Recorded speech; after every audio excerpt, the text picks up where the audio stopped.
interesting for the India market? I guess what Africa does in terms of technology, it throws much tougher challenges as compared to what we see in India today. And the kind of innovation that's probably happening there is few steps ahead of where India is today. I mean, not to say it otherwise, and with all due respect to NPCI India stack that we have today, we are definitely the powerhouse of financial infrastructure.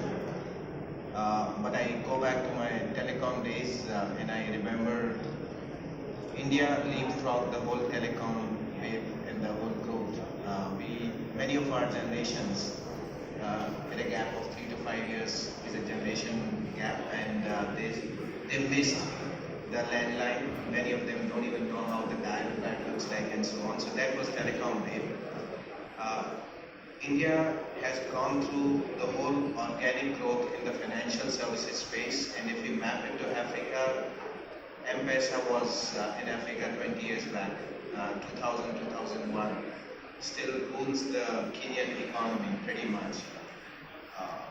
Paytm pretty much was on the similar journey, but thanks to UPI and NPCI and India stack, a lot of things happened on the national infrastructure and things are different today. But yes, back to Africa, there are very different challenges, especially around the networks, when I say network, it's the telecom reach, it's the GSM, GPRS and data availability, it's the smartphones penetration. So there, the technologies call for different level of innovation altogether. So geolocation or the location intelligence is something which people still work there. I work with some of the Kenyan brains, some of the engineers from Nigeria who are super smart than a couple of what I have with my teams in India. They were one use case that I saw there between the Zimbabwe-Mozambique borders, wherein you could have a 2G network and 3G network within few hundred meters distance. And these guys wanted to still operate a mobile application at those borders. And they said, let the user interface be a mobile app. But the moment you know from the networks that the 3G network has gone away and you're back on the 2G network, on the back end, push the whole messaging through signaling protocol. So use SMS or use USSD on the back end, maintain a signaling session. So sorry for these technical jargons, but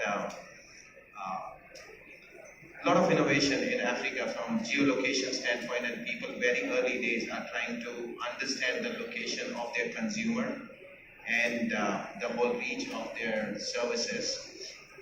Probably I would briefly want to come back and touch the few points which my co-panelists discussed around banking benefits and things happening with geolocation and banking within India.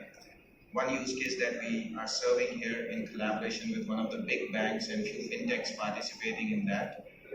Hyperlocal market, the community angle that Anish covered. So the take has been that community and the neighborhood is 60-70% of the wallet spend of an individual.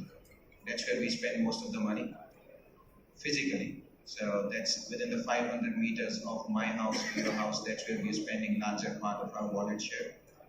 Over and above, even we are spending any money on the digital footprint, which is the app that Anish covered.